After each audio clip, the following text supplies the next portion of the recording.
Hello everyone, this is day 9 of no junk food only homemade meal challenge. সকাল সকাল জলে ভেজানো oats, কলা, ড্রাই ফ্রুটস খেয়ে আমি জিমে চলে গেছিলাম। আর আজকে ছিল আমার লেগ ডে, বাট কপাল এতটাই খারাপ, আজকে সকাল থেকেই কারেন্ট ছিল না, তাই গরমেই অগত্যা ব্যায়াম করতে হলো।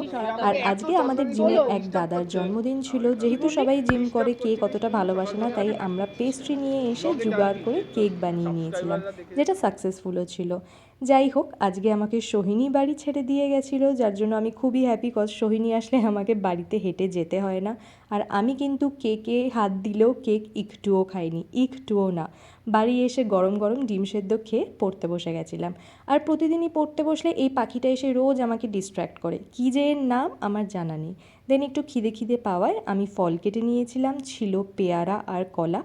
আপেলের থেকে পেয়ারা খেতেই আমার বেশি ভালো লাগে। আর আজকের লাঞ্চের মেনুতে ছিল পাবদা মাছ, ডাল, উচ্ছে আলু ভাজা। আর মা পাবদা মাছের ঝোলটা জাস্ট অসাম বানিয়েছিল, আমার দারুণ লেগেছে। দুপুরবেলা একটু পড়াশুনোর নামে ফাজলামি মারছিলাম।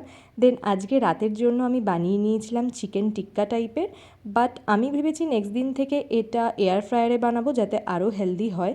খেতে কিন্তু অবশ্যই ভালো হয়েছিল। আর রাত্রিবেলা আমি একটু শিনচ্যান দেখছিলাম। আজকের মতো এইটুকুই। ওকে, বাই।